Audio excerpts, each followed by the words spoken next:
Saya harapkan ada koordinasi dengan pengurus yang ada di wilayah cahaya yang bisa memberi penerangan di sekitar. Di sini adalah menjadi panutan para pesilat-pesilat khususnya di wilayah.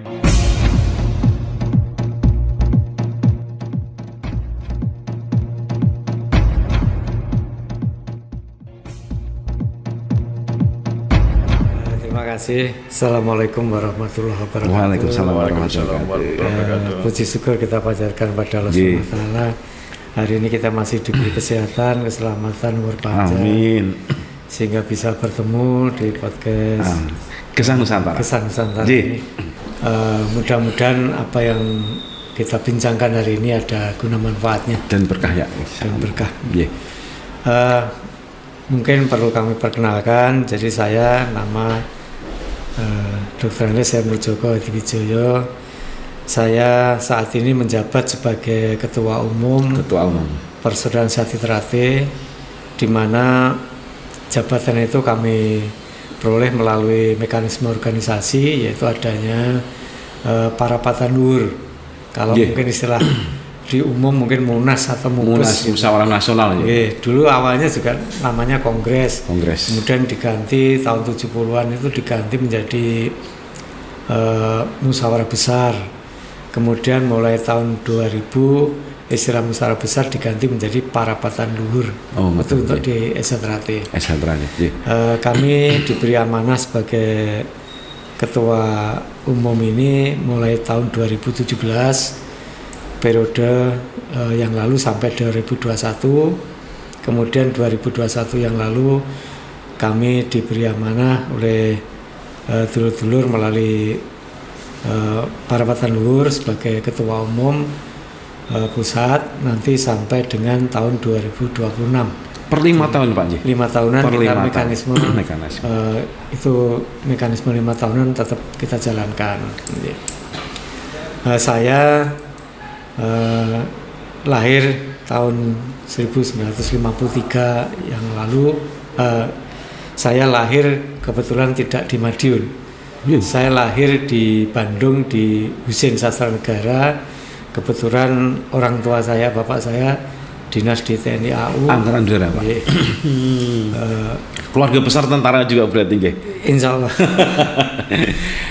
Kemudian di tahun 59 bapak ini pindah ke Lanut Iswayudi Maspati sampai dengan pensiun. Tapi memang asli Madiun Pak Ji? Asli Madiun, bapak ibu pulang kampung Iswayudi. Di Iswayudi tahun 69 bapak pensiun. 69. 69. Iya, pensiun. Siap. Kebetulan bapak saya seangkatan dengan bapaknya Pak Joko Suyanto. Kami dulu bertetangga di Husein. Siap.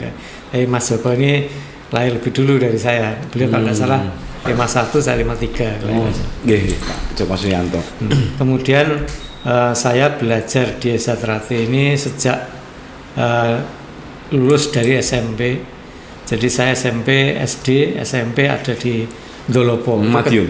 Kecamatan wilayah Kabupaten Madiun. Kan rumah asli bapak saya di Ndolopo, ibu juga demikian. Kemudian SMP saya di Ndolopo lulus tahun 68. Saya sekolah di STM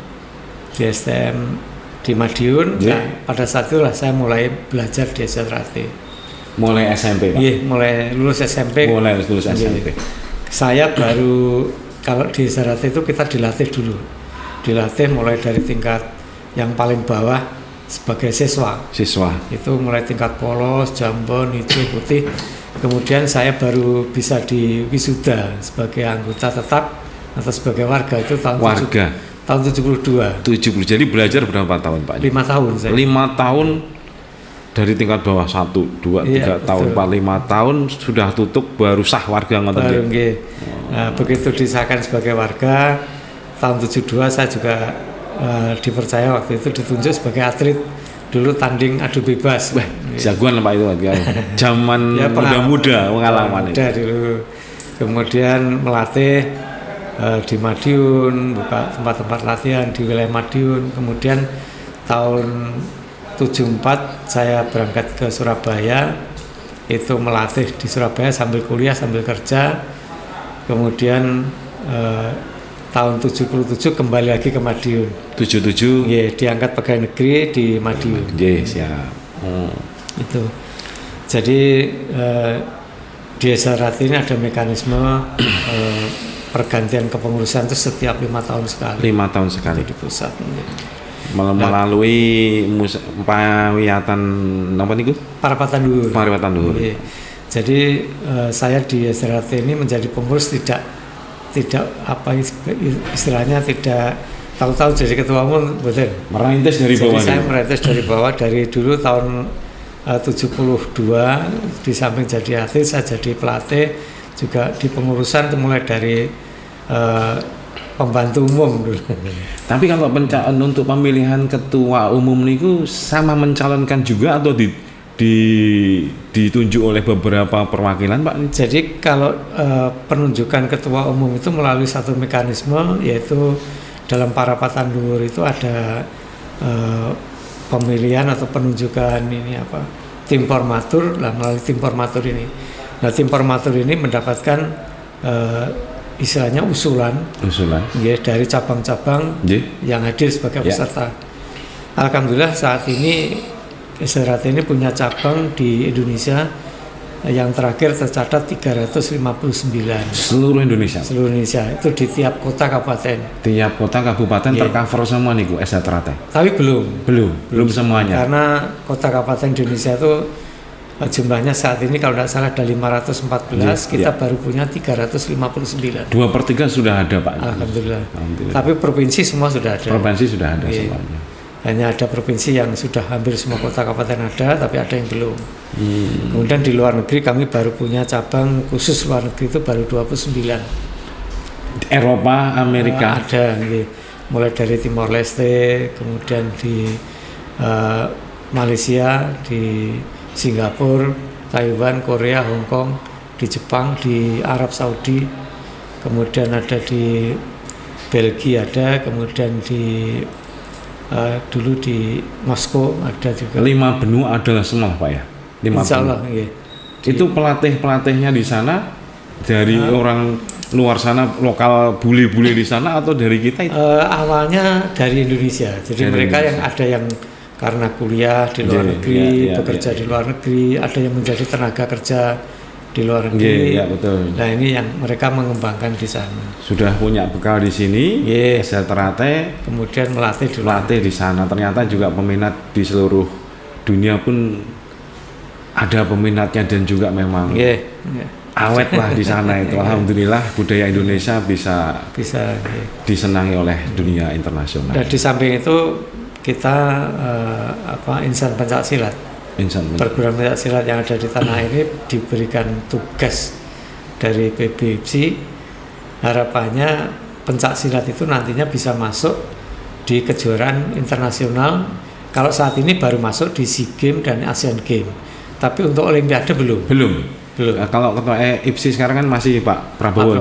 Pak Prabowo. Kebetulan saya kemarin di Munas IPSI juga diberi tugas, diberi amanah melalui Munas IPSI sebagai Ketua Dewan Pertimbangan PBIPSI, mendampingi beliau Pak Prabowo ini. Jadi kami diberi tugas untuk mengembangkan pencaksilat di luar negeri.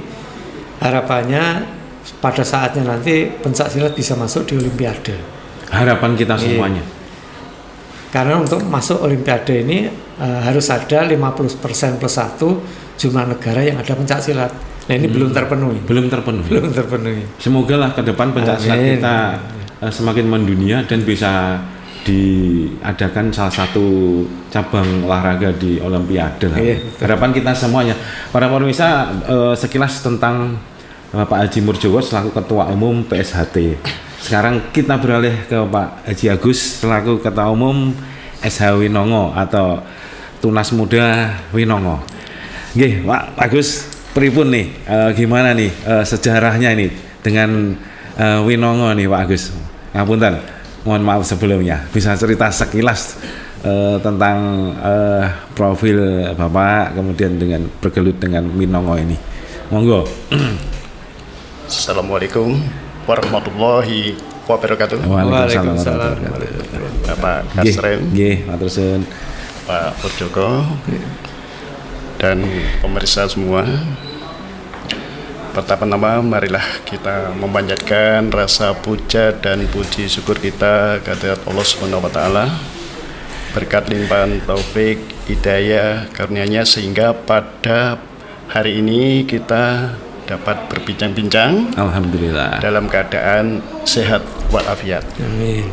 Dan tak lupa pula sholawat serta salam senantiasa tercurahkan kepada junjungan kita Nabi Agung Muhammad SAW, dan yang akan kita nantikan syafaatnya pada yaumul kiamat nanti. amin ya rabbal alamin. Ini begini Bapak, mengenai kepribadian saya ya. Siap. Nama saya lengkap HR Agus Wiono Santoso Esos, HR nopo niki Pak? Haji Raden. Haji Raden. Sama dengan Pak Murjoko. Masih keturunan tingkat semua ini nggih. Saya dilahirkan di Madiun, Asli Madiun Pak. asli Madiun, tanggal 23 Desember tahun 1962. Ya, betapa ini saya masih muda, baru berusia 60 tahun. 60 tahun. Masih muda Pak ya. Masih muda. Insyaallah. Amin. Saya masuk Persaudaraan Setiati Winongo di Kecer pada tahun 1978. 78. Ya, Pak Haji Murjoko 77 nggih. 72. 72. yang memang berbeda nomor agak jauh. Tapi kalau ditanya dibalik aja nih, waduh, itu likur Pak. Nah, kemudian tahun 1979 saya mengikuti tes tingkat Al-Amin Alamin. atau AA atau TWI terap, juga tingkat 2 Tingkat 2. tahun 1979. Nggih. Kemudian saya tamat SMA tahun 1982 Pak. 82 Pak. Ya, kemudian meneruskan perjalanan ke Jakarta Pak. Saya diangkat di dulu itu namanya Departemen Koperasi. Zaman itu ya Pak, 82. Ya, di itu. Rasuna Said, Jakarta Rasuna Selatan. Ya, pusatnya merantau sana. Itu tahun 1990. 90. Kemudian pindah ke Madiun tahun 1999. Nggih. Dia hanya 9 tahun di Jakarta, tapi memang saya masuk Jakarta itu sekitar tahun 83 Pak. Lama di Jakarta. Merantau di Jakarta Merantau di 83. Ya. Kemudian kembali lagi ke Madiun tahun 1999. 99. Ya, pindah di Dinas Koperasi Dinas Kabupaten Koperasi Madiun. Kabupaten Madiun. Kemudian tahun 2004 dipindah ke Badan Kesatuan Bangsa Kesbang. di Kesbang Nggih. Poldagri Poldagri. hingga sampai pensiun tahun 2001. 2001. Nah, tapi sebelumnya saya ngambil MPP Pak. Oh. Ya, Berarti pensiun umur 58. 58. Iya, 2 tahun yang lalu. 2 tahun ya Pak. Betul. Saya punya putri 2 orang Pak. Istri cuma 1 saja Pak. Alhamdulillah. Cucu Sudah. baru 2. Baru 2. Alhamdulillah. Jadi Mbah Kong sedanten lagi. Kemudian saya diperintahkan beliau almarhum Bapak ya. Bapak saya juga. Bapak itu dulu juga di PNS Pak. Jadi di pengairan. Pengairan. Ya. Kalau dulu itu kantornya dekat dengan Balai Kota Pak. Dinas Pengairan.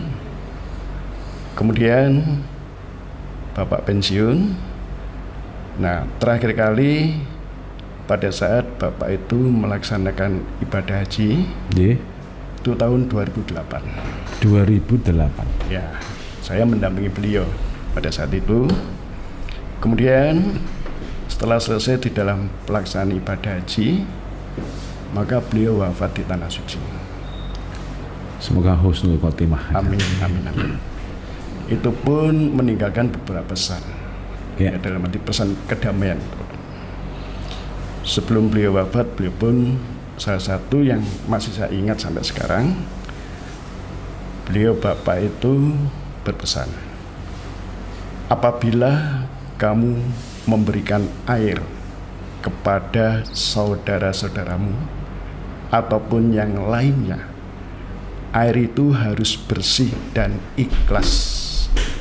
Dan janganlah kamu berikan air kepada saudaramu air yang kotor-kotor. Terbaiklah intinya Pak. Betul sekali Pak. Nah, itu pada saat pesan terakhir, saya sendiri tidak tahu kalau Bapak itu mau tidak ada. Itu mau berangkat ke Tanah Suci. Sudah di sana Pak. Oh sudah di sana. Sewaktu beliau itu mungkin sedang sakit ya, karena mungkin faktor usia. Bapak itu waktu naik haji itu usia 84 tahun. Dan sepuh juga. Sudah sepuh. Itu pesan yang terakhir. Nah, begitu setelah pesan itu, akhirnya kita kembangkan Pak. Yeah. Sampai saat ini, kemudian saya ditunjuk oleh beliau almarhum Bapak jadi ketua umum. Begitu beliau sebelum Bapak juga. Yeah. Kemudian saya diperintahkan untuk ngejar sebelum beliau juga wafat. Yeah. Nah, sebenarnya kakak saya Pak itu yang jadi pengasuh. Karena beliau tahun 2015 itu ya dipanggil lebih dahulu menghadap yang kuasa. Kemudian saya ditunjuk lagi ketua umum juga sekaligus pengasuh. Kemudian nggak sampai saat ini Pak. Yeah. Nah, harapan kita ini karena Madiun itu adalah pusat dari perguruan pencaksilat. Ya kalau menurut data Pak Mujukon ya ada 8 perguruan. 8 perguruan. Pusatnya di Madiun. Nah, pusatnya di Madiun semua, dari 14 yang ada yang terdaftar dalam IPSI, mungkin paguyuban. Nah, Pak Mujukon itu juga ketua paguyuban juga. Kemudian ini memang harus beban kita semua Pak. Jadi merupakan suatu tanggung jawab. Mungkin dimanapun yang namanya ketua umum, betul, itu harus bertanggung jawab. Itu dari dunia saja Pak. Akhirat pun kita pertama ini ditanya sebagai wujud bertanggung jawab. Dan untuk itu kita sebenarnya sudah sepakat waktu di Bakorwil Pak ya. Pada saat itu memang sekarang ini saat ini banyak yang terutama anak muda itu Pak ya. Anak muda itu sebenarnya kita ini, saya yakin semua perguruan itu mendidik dengan baik dan benar. Itu pastilah itu. Ya, tidak mengajarkan suruh berkelahi. Betul. Nah, disinilah. Nah, jadi PR kita semua, bagaimana kalau ada itu terjadi dalam hal ini konflik antar perguruan. Ya, kita sudah usul pada saat itu juga Pak Murjoko, ya kita hadapi bersama. 14 perguruan Kota Madiun akan menghadapi mereka yang ingin membuat kerusuhan di Kota Madiun Kabupaten. Ya. Itu yang wajib. Di samping itu juga memang kita harus berdasarkan petunjuk dari kepala daerah, Kapolres maupun Pak Dandim maupun Pak Dandan. Nah, kalau itu memang bisa terwujud, kita siap mendukung. Pertama memang harus kita amankan kota, jaga kota Jawa Timur, Negara Kesatuan Republik Indonesia baru itu bisa dijaga. Maka dari itu ya mungkin kita nanti bagaimanalah kita minta petunjuk kepada Bapak TNI Polri juga pemerintah daerah untuk mewujudkan agar pencaksilat ini bisa kondusif, bisa menjaga. Ya kalau bisa ya semacam Wamil itu Pak. Ya itu nanti insya Allah Pak, kalau itu bersama-sama bisa terlaksana ya akan kondusif dan pembangunan akan lebih maju lagi. Memang salah satu wujud tanggung jawab moral seorang ketua umum itu kan baik di dunia dan di akhirat ini yang memang menjadi beban kita semuanya. Nah, kalau Pak Murjoko sendiri ya dari saran dan bagaimana bisa semua anak ini kan oknum yang ini yang bentrok sana sini, nggak hanya di Madiun saja. Terakhir kejadian tanggal 15 Januari kemarin itu, kemudian kemarin ini ada kejadian beberapa kali di Nganjuk dan wilayah Mataraman ini. Gimana sih Pak sistem pembinaan di wilayah ini? Kita kan harus bisa mengerti akar permasalahannya dulu.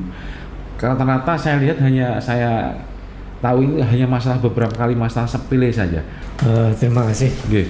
Jadi Desa Trate ini untuk menjadi warga atau anggota itu melalui tahapan. Jadi dididik dulu sebagai siswa yang tadi saya sampaikan dari tingkat yang paling bawah sampai tingkat terakhir. Setelah itu dites memenuhi persyaratan, baru itu diwisuda menjadi anggota tetap. Yang wisudanya dilaksanakan setiap bulan Muharram atau bulan Syuro. Itu diselenggarakan di seluruh cabang di Indonesia, bahkan di luar negeri.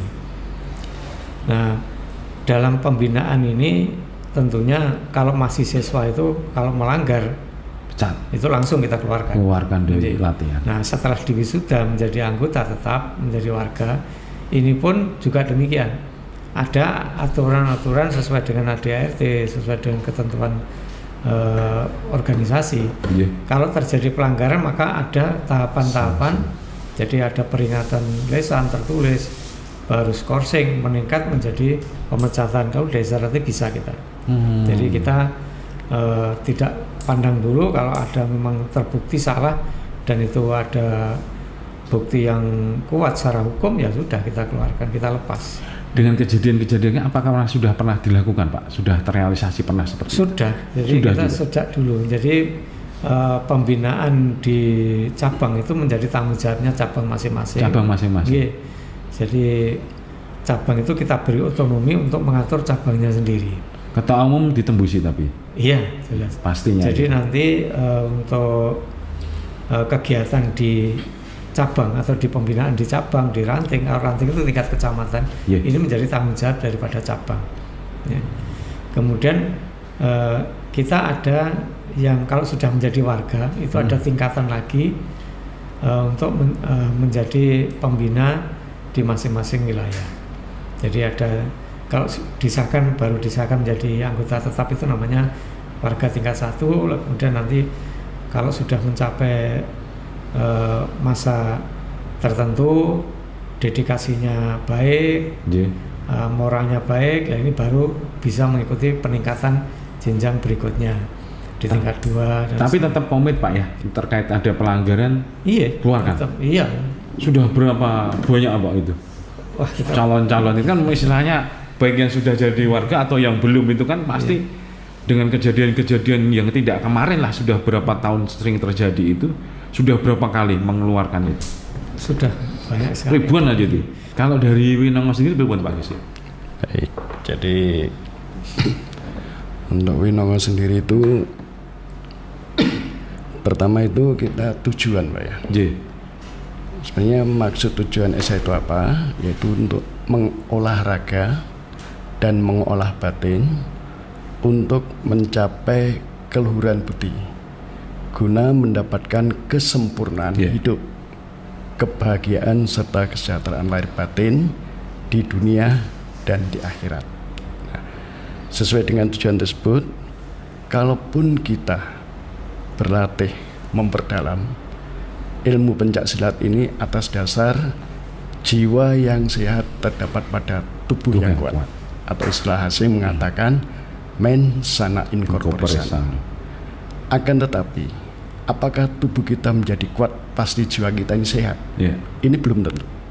Maka harus disertai kita melaksanakan perintah-perintah Tuhan dan meninggalkan segala menjadi larangannya atau amar ma'ruf nahi munkar. Dari hal inilah memang di dalam ajaran Isa itu didik secara jasmani rohani. Akan tetapi di dalam persaudaraan sejati Winongo Tunas Muda ini terlebih dahulu kita mendidik kerohanian. Nah, dengan melalui kejar. Nah, kejar itu dalam arti pemberian kerohanian. Dari jam 10 hingga menjelang subuh. Kemudian di situ ada ya kerohanian juga keagamaan, bagaimana kita ini hablum minallah, hablum minanas. Nah, setelah itu dipahamkan, paham, baru diakhiri membaca sumpah. Itu baru masuk tingkat dasar. Nah, kemudian setelah terbangun rohani, Setelah memenuhi persyaratan baru dididik secara jasmani. Ya, jenis dasar dan sebagainya. Kemudian kalau ingin ke jenjang selanjutnya, mungkin dalam hal ini tingkat 2 itu diterap, kemudian atau tingkat al-amin itu harus bisa dibuktikan. Yang pertama secara jasmani memang harus mumpuni, dibuktikan rohani. Itu pun tidak hanya pada sekitar kita. Jadi yang dites itu tidak ditanya, yang ditanya itu pendampingnya. Di mana di situ tinggalnya dekat yang mengikuti tes. Jadi yang dites itu secara rohani, masalah keagamaan, kemudian budi pekerti, itu terhadap kedua orang tua bagaimana, di tengah masyarakat bagaimana, terhadap saudara sebagaimana. Kalau itu semua menyatakan baik, baru diluluskan. Tapi kalau tidak, ngulangi lagi. Harus dibuktikan dengan tingkah laku berdasarkan yang ada di lapangan, ini fakta. Nah, di samping juga harus mengikuti tes secara fisik. Setelah itu mengikuti kejar lagi untuk ke jenjang tingkat 2 atau alam. Nah, setelah nanti tingkat 2 selesai, itu harus pembuktian karena jasmani rohani harus seimbang. Harus lebih meningkatkan diri dalam jasmani juga rohani.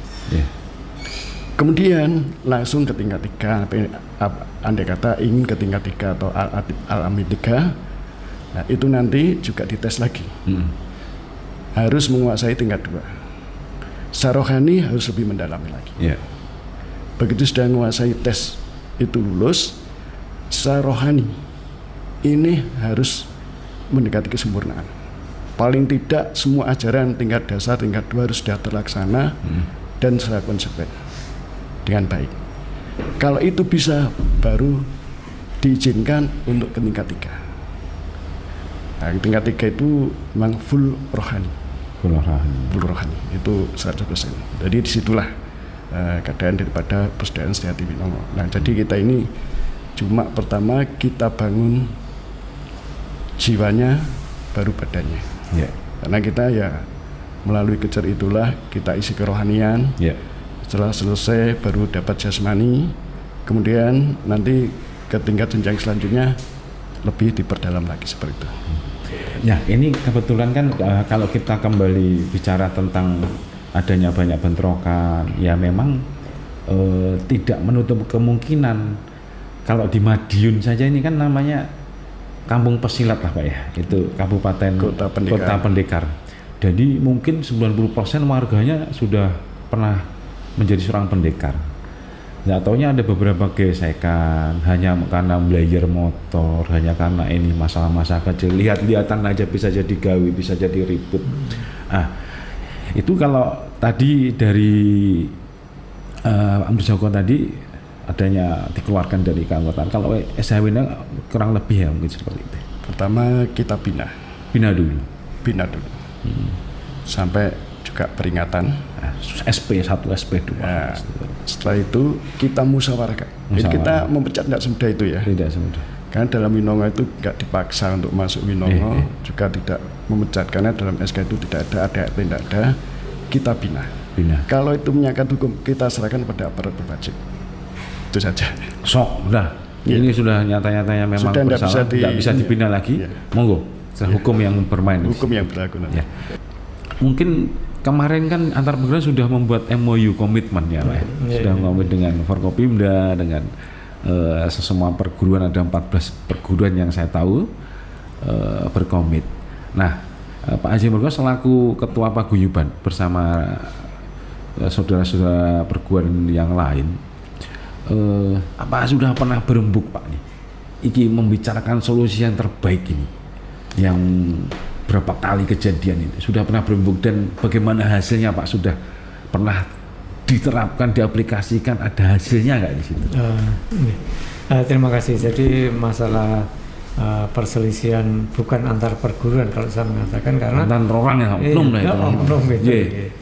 Nah, perselisihan antar oknum anggota pencak silat ini memang sumber masalahnya itu macam-macam Pak. Kalau kita teliti juga, mereka yang masuk berlatih di perguruan ini pun ya mohon maaf kan mempunyai latar belakang keinginan yang macam-macam. Ada yang inginnya mencari ilmu yang betul-betul dia ingin belajar sungguh-sungguh menjadi orang yang berbudi pekerti luhur dan sebagainya. Tapi ada juga yang karena mereka ingin bergabung itu hanya mempunyai tendensi yang lain. Cari aman gitu. Ya, mungkin cari aman ada. Mohon maaf, untuk kepentingan politik juga ada. Oh, sampai segitu ya Pak ya. Jadi ada yang ingin mencari kalau saya masuk di sini bolo saya banyak nanti kalau saya bisa dibantu oleh bolo-bolo saya lah ini. Banyak tensi. Jadi tendensi masuk ini macam-macam sehingga menimbulkan atau hasil yang kita peroleh juga akhirnya ya bermacam-macam latar belakang kehidupannya ini. Nah oleh karena itulah dalam paguyuban perguruan pencak silat Madiun yang kami juga dengan Pak Agus ini juga sebagai pengurus. Jadi di Madiun ini ada IPSI, ada paguyuban. Kalau IPSI ini memang wadah formal bagi perguruan pencak silat yang dibentuk oleh pemerintah. IPSI ini di bawah KONI itu yang resmi. Nah, mengapa kok muncul ada paguyuban? Kalau di kepengurusan IPSI ini mungkin ketua-ketua perguruan itu hanya sebagai dewan pembina aja. Tapi kepengurusannya itu ya dari latar belakang masing-masing. Ada juga yang bukan dari orang pesilat tapi menjadi pengurus karena memang ada sesuatu yang dibutuhkan di situ, misalnya dukungan pendanaan dan sebagainya. Nah, yang paguyuban ini ranahnya beda. Jadi kalau IPSI itu ranahnya adalah membina prestasi. Nah, kalau paguyuban ini ranahnya adalah bagaimana kita membantu pemerintah mewujudkan Kamtipmas yang kondusif. Ini jadi beda.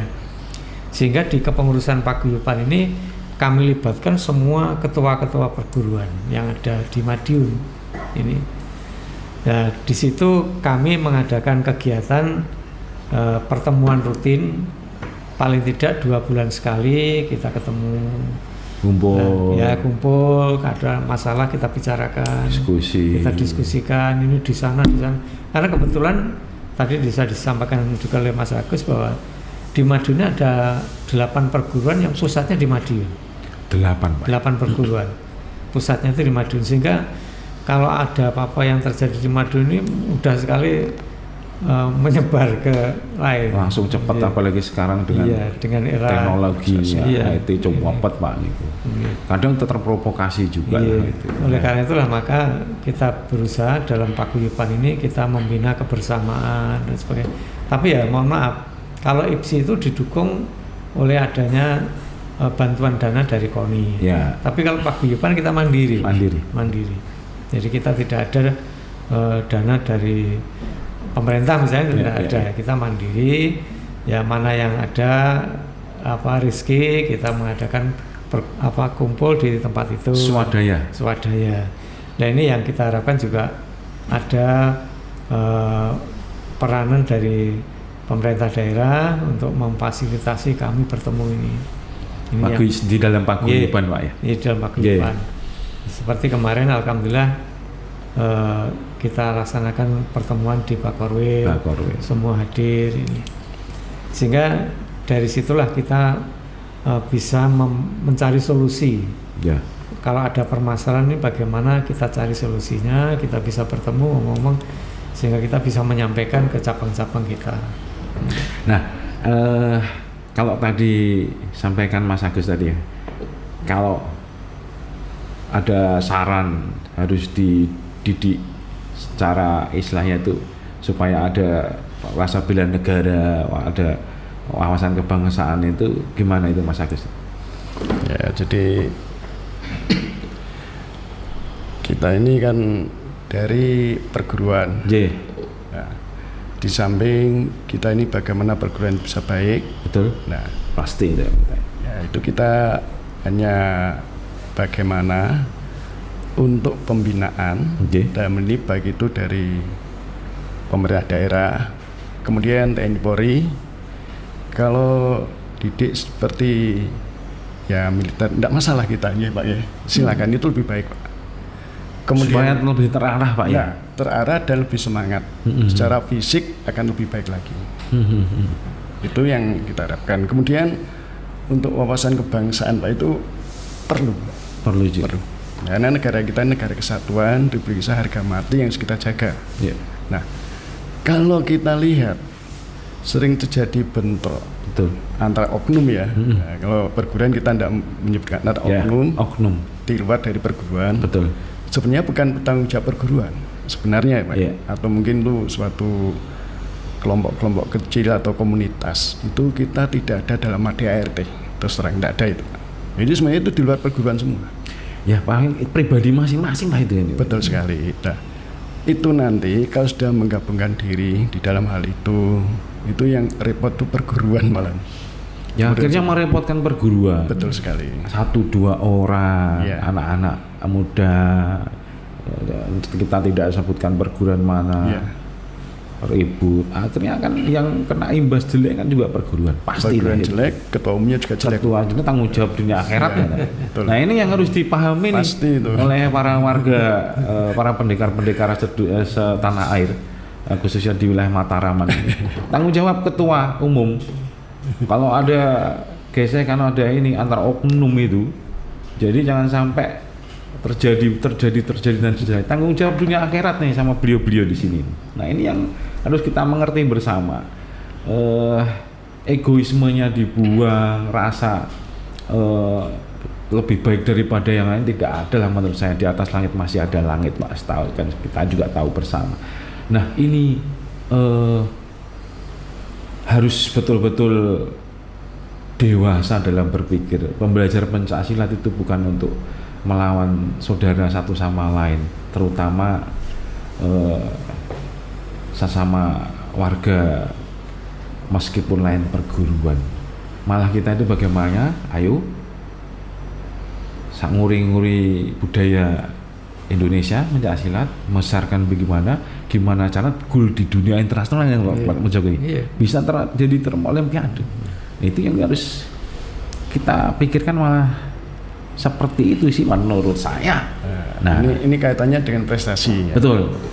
Kalau selama masih ada kejadian seperti itu, prestasi nggak akan tercapai. Nol Pak ya? Nol, tetap itu.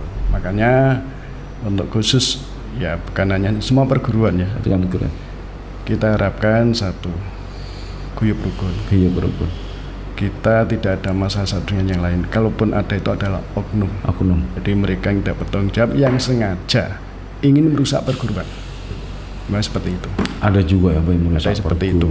Ya mungkin entah sekarang ini saat ini sudah modern ya, melalui medsos dan lain sebagainya, itu yang paling membahayakan.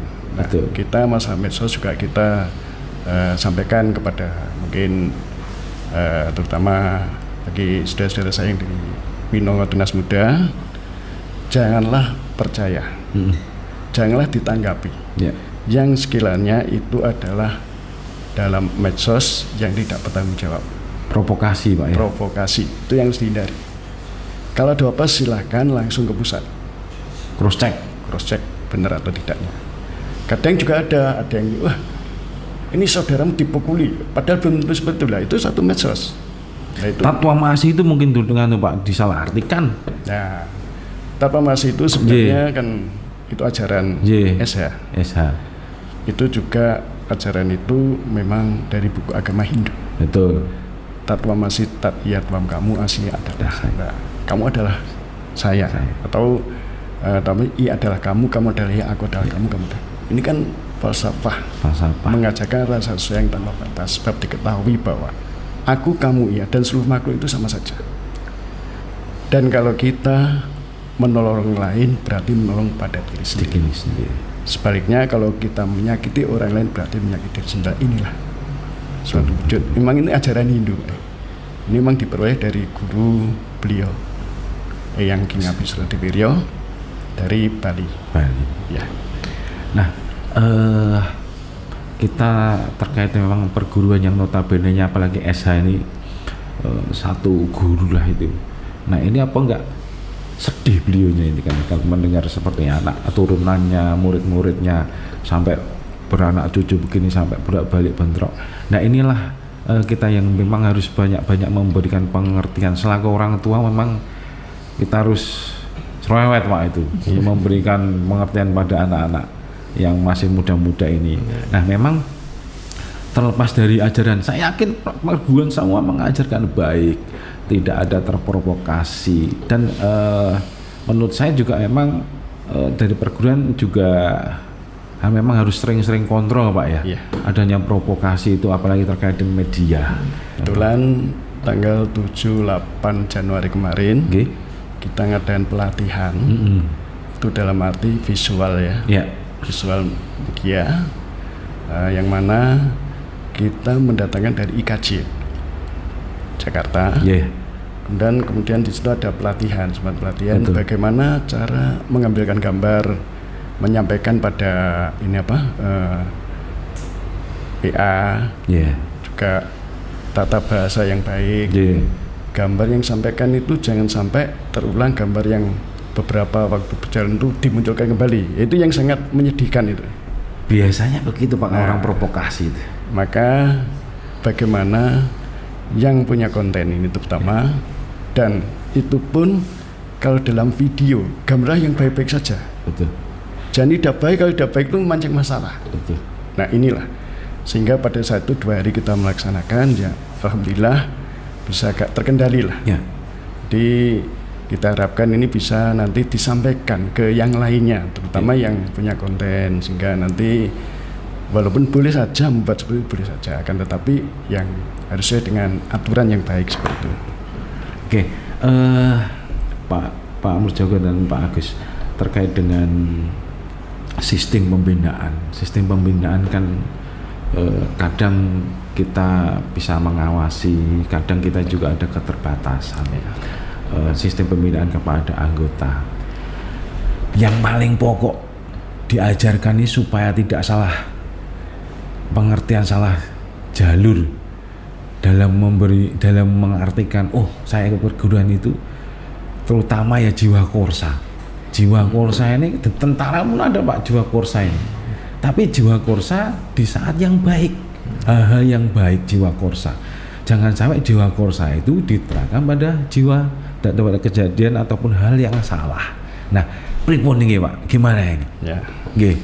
Kita sering menyampaikan Pak, korsa itu penting. Ya, untuk kesatuan ya itu. Tapi dalam ajaran saya sendiri, tolong menolong, bantu-membantu, bela-membela, tapi dalam hal kebaikan. Janganlah tolong menolong, bantu-bantu dalam penyelewengan di luar ajaran itu. Maka tolong menolong, bantu-bantu, bela-membela itu di dalam ketakwaan dan kebaikan. Janganlah di dalam perbuatan dosa dan permusuhan. Itu selalu kita sampaikan. Nah inilah dari pengertian dalam essay itu seperti itu, sehingga yang nantinya manakala setelah dikejar kita beri evaluasi. Kemudian kalau memang belum paham, silaturahmi pada saudara yang lebih tua, sehingga akan mendapatkan penjelasan, akan memahami. Kalau sudah paham, tidak hanya cukup dipahami, yang paling utama adalah untuk diamalkan. Tidaklah seluruh diamalkan, tidak, satu persatu. Itu lebih baik daripada sama sekali tidak diamalkan. Pemahaman itu memang sulit Pak. Memahamkan itu sulit. Lebih sulit lagi kalau pengamalan. Ini saja yang paling utama. Pasti itu Pak. Terima kasih. Jadi begini Pak, menurut saya memang pembinaan ini tidak bisa hanya kita serahkan kepada yang dituakan misalnya, menjadi tanggungannya ketua umum misalnya. Tidak mungkin kita melayani sekian banyak anggota ini. Oleh karena itu mekanisme yang ada kalau di SRAT itu ada pembagian wilayah pengurus, kemudian pembina ini kita atur.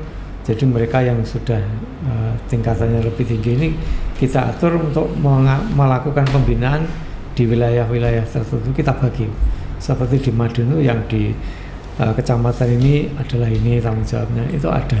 Kerjakan, laporkan. Gitu. Nah, menurut hemat kami begini Pak. Jadi mungkin kalau bisa kita adakan pembinaan itu secara periodik, itu keterlibatan daripada tokoh-tokoh masyarakat, tokoh agama, dan juga dari pemerintah, dalam hal ini pemerintah daerah, TNI Polri, ini memang kita butuhkan Pak. Kita butuhkan, dan ini mungkin satu saat misalnya ada di Korem misalnya.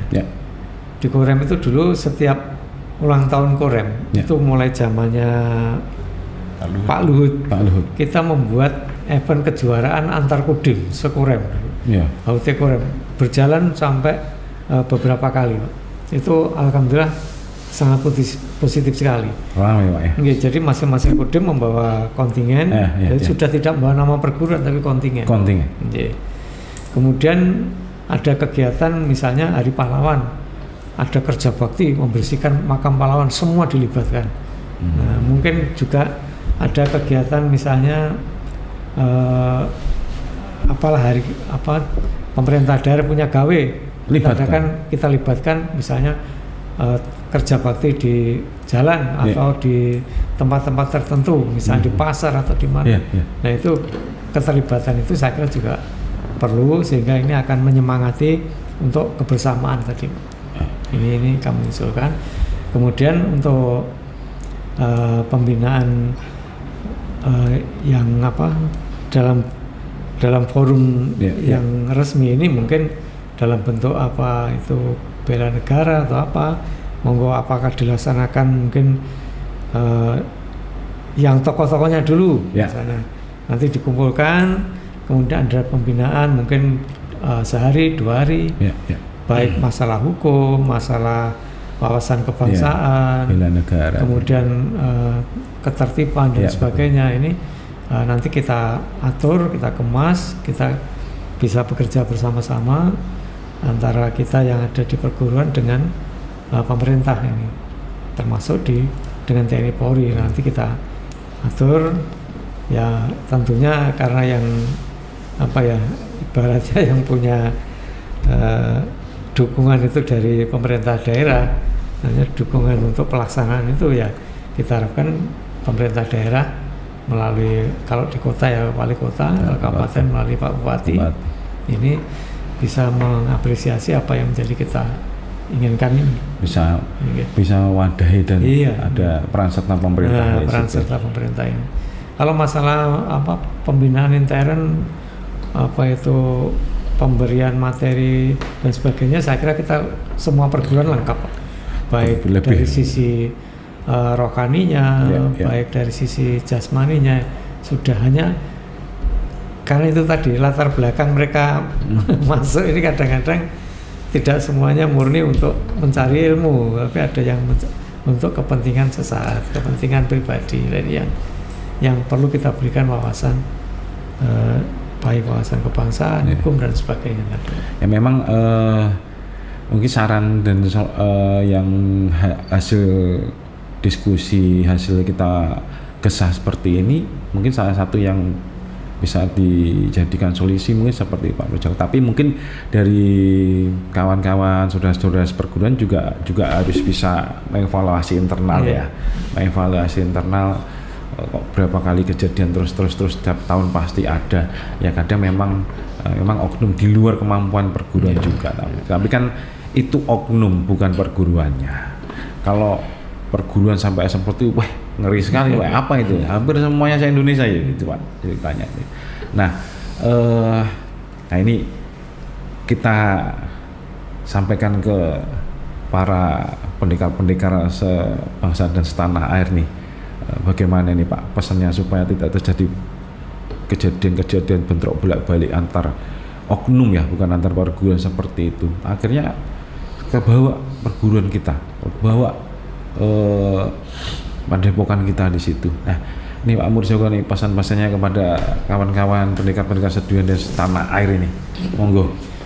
Terima kasih. Jadi melalui forum ini saya selaku Ketua Umum mengharapkan, mengimbau pada dulur-dulur keluarga besar Indonesia dimanapun saudara berada, apabila ada permasalahan apapun, saya harapkan ada koordinasi dengan pengurus yang ada di wilayah masing-masing, dan kita harus tetap mengutamakan bahwa negara kita ini negara hukum. Betul. Maka kita harus mengutamakan permasalahan-permasalahan yang ada ini melalui hukum. Jangan sampai kita gegabah lalu main hakim sendiri, ini yang saya kira tidak sesuai dengan ajaran yang ada di Setrate. Timbul masalah baru. Masalah. Jadi apapun mari kita serahkan kepada aparat penegak hukum. Dan tentunya kita juga berharap bahwa aparat penegak hukum pun akan melaksanakan tugasnya secara adil dan bijaksana, ini yang penting.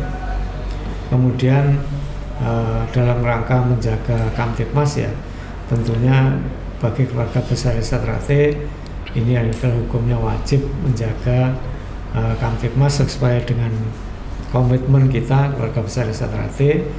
Kita telah sepakat yaitu sebagaimana yang diamanahkan oleh pendiri, oleh Ki Hajar Harjotomo, kita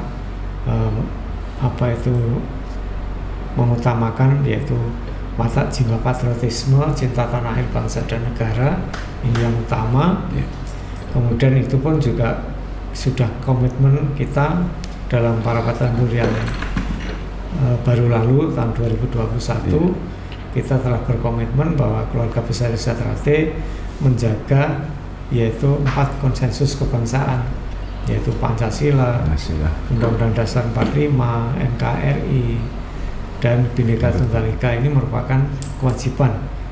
Jadi bagi Setrate itu menjaga 4 konsensus kebangsaan ini merupakan harga mati. Tidak bisa ditawar-tawar.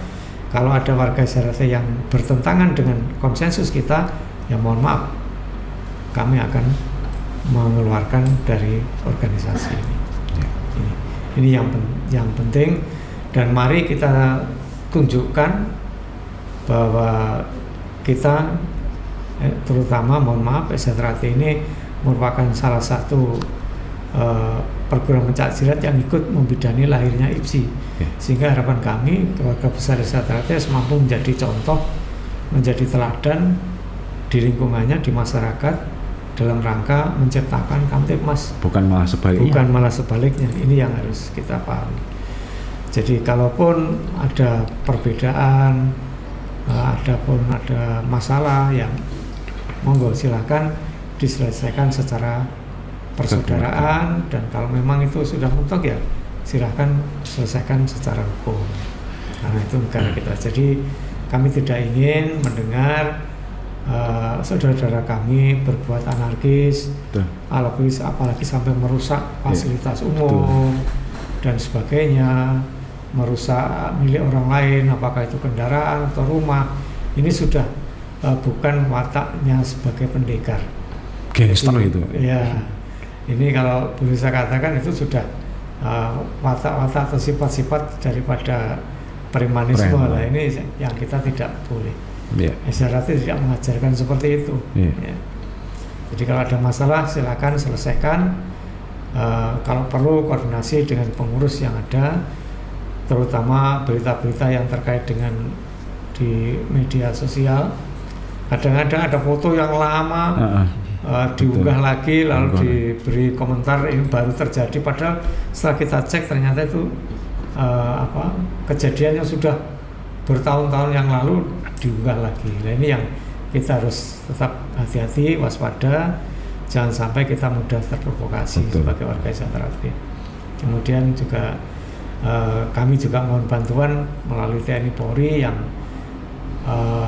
mempunyai peralatan yang bisa ibaratnya menjangkau terhadap berita di media sosial, punya cyber ini yang kita mohon bantuan kalau memang ada berita yang tidak baik dan itu bersifat provokatif, ya bisa di-drop sehingga tidak mudah tersebar ke tempat lain. Ini harapan kami. Saya kira itu harapan kami pada keluarga besar Setrate dimanapun berada. Mari kita jaga marwah, ajaran, adat, tradisi dan aturan yang benar dan baik ini. Pendahulu kita sudah bersusah payah membesarkan ini jangan sampai kita yang sekarang itu, kalau menurut kita ini belum besar tapi dirusak oleh oknum dari kita sendiri, ini yang sangat tidak terhormat. Saya kira itu pesan kami. Matur suwun. Pak, wis monggo. Assalamualaikum warahmatullahi wabarakatuh. Waalaikumsalam warahmatullahi. Ini untuk pesan saudara-saudaraku seasuhan dimanapun saudara berada, yaitu dari Persaudaraan Sejati Wino Tunas Muda. Sahabat pesan, saran yang pertama, amalkan ajaran ilmu persaudaraan sejati, yang mana jadilah suri tauladan di tengah-tengah masyarakat. Jadilah cahaya yang bisa memberi penerangan di sekitar tempat tinggal saudara. Kemudian sisi lain, kita harapkan saudara-saudara tetap menjaga Kamtipmas di mana saudara berada, di mana saudara tempat tinggal. Itu kewajiban bagi saudara semua. Yang ketiga, apabila ada berita hoax, terutama medsos, janganlah mudah percaya, karena berita ini tidak bisa diambil pertanggungjawaban. Lebih baik saudara langsung koordinasi dari pusat. Yang keempat, tetap menjaga kerukunan, menciptakan kedamaian dimanapun saudara berada. Sehingga nanti kalau itu bisa terlaksana, insya Allah di seluruh negeri ini akan kondusif. Dan inilah suatu wujud daripada kita mempertahankan NKRI harga mati. Mungkin hanya itu. Terima kasih. Wassalamualaikum warahmatullahi wabarakatuh. Pungkasan Pak nih, selaku Ketua Paguyuban perguruan di sini, bagaimana pesannya Pak? Terima kasih, saudaraku, para ketua perguruan pencaksilat dan juga seluruh anggota perguruan pencaksilat yang tergabung dalam Paguyuban Perguruan Pencaksilat Madiun.